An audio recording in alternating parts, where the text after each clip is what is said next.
प्राथमिक शिक्षक समितीचा महाराष्ट्र एक समितीचा महाराष्ट्र समितीचा संत मान्यतेची आठ जाचकाट संत मान्यतेची जाचकाट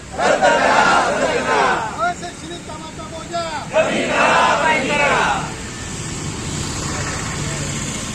शाळेच्या पहिल्याच दिवशी राज्य शासनानं पटसंख्येच्या आधारित जी शिक्षकाच्या मुख्याध्यापकाची पदं आहेत त्या पदाचा निकष बदलल्यामुळं आज राज्यामध्ये हजारो मुख्याध्यापकाची पदं रिक्त होत आहेत.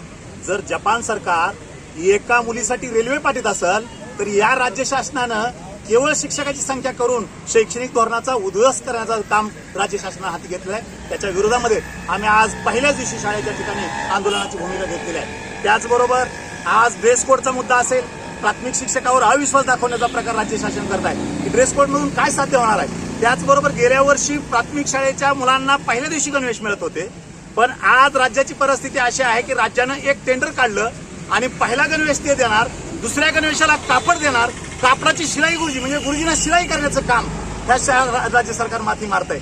त्याचबरोबर दररोज शासनानं अनियमितता एवढी लावलेली आहे की त्यांच्या ऑनलाईन कामाची यादी आजच जवळजवळ राज्य शासनानं 15 परिपत्रक राज्य शासनानं काढले आहेत. म्हणजे पूर्वी किती उपक्रम राबवतो याकडे लक्ष नाही.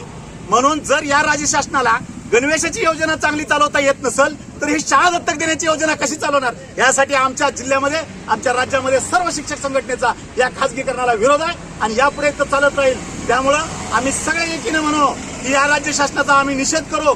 पटसंख्याचा निर्णय रद्द, पटसंख्याचा निर्णय रद्द, गणवेशाच्या सक्तीचा निर्णय. आज राज्यामध्ये हजारो शिक्षक मोठ्या संख्येने सहभागी झाले आहेत. उस्मानाबाद जिल्ह्यामध्ये शेकडो शिक्षकांनी सहभाग घेतलेला आहे आणि सगळ्या राज्यामध्ये आज आंदोलन आहे आणि याची दखल मुख्यमंत्री कार्यालयाने सुद्धा घेतलेली आहे.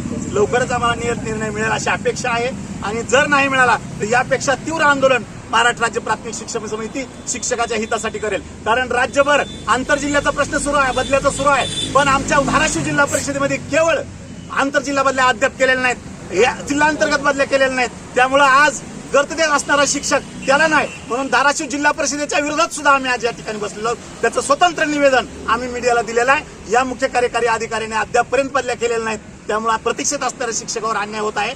जर त्यांची मनस्थिती नीट नसेल तर ते शिक्षणाचं कार्य करू शकणार नाहीत. त्यासाठी सुद्धा या धाराशिव जिल्हा परिषदेच्या लोकप्रतिनिधींना सुद्धा आमचं आव्हान आहे की या जिल्हा परिषदेच्या अनेक कामं जे पेंडिंग आहेत ते करण्यासाठी लोकप्रतिनिधी सुद्धा भाग पाडावं. शिक्षणाचं हित जर साधलं तरच समाजाचं हित साधणार आहे. म्हणून बालकाच्या प्रति पक्षपाती करणारी ही संघटना आहे. कुठला विचार घेऊन विद्यार्थ्याच्या हितासाठी हे आंदोलन सुरू आहे हे मला या ठिकाणी आवर्जून सांगावं असं वाटतं. आज महाराष्ट्र राज्य प्राथमिक शिक्षक समितीच्या वतीनं संपूर्ण महाराष्ट्रभर जिल्हाधिकारी कार्यालयाच्या समोर अशा पद्धतीचं आंदोलन सुरू आहे. आमच्या प्रमुख मागण्या 4 ते 5 आहेत. सुरुवातीची मागणी संच मान्यतेची आहे. आज 20 पटाच्या आतमधल्या शाळा ज्या आहेत त्या शाळेला फक्त एक शिक्षक आणि त्याला जोडीला सेवानिवृत्त शिक्षक. सेवानिवृत्त शिक्षकांची आज बीपी शुगर आहे, त्यांना जाणं येणं होत नाही किंवा काय अन्य कारणं असतील. अशा शाळेमध्ये पालक आपल्या विद्यार्थ्यांना कसे टाकतील. तर शासनाला या शाळा बंद करायच्या आहेत असं आमचं स्पष्ट म्हणणं आहे. आणि मग गोरगरिबांची मुलं शिकणार नाहीत आणि ते शिकू नयेत यासाठी शासनानं मोठा अट्टास या माध्यमातून सुरू केलेला आहे. नवभारत साक्षरता अभियानाचा कार्यक्रम असेल. आता या विद्यार्थ्यांना 1 ते 20च्या विद्यार्थ्यांना शिक्षक आपण देत नाहीत आणि जे शिक्षक आम्ही कार्यरत आहोत अशा शिक्षकांना प्रौढ शिक्षणाच्या बाबतीत कामाला लावलं जात आहे.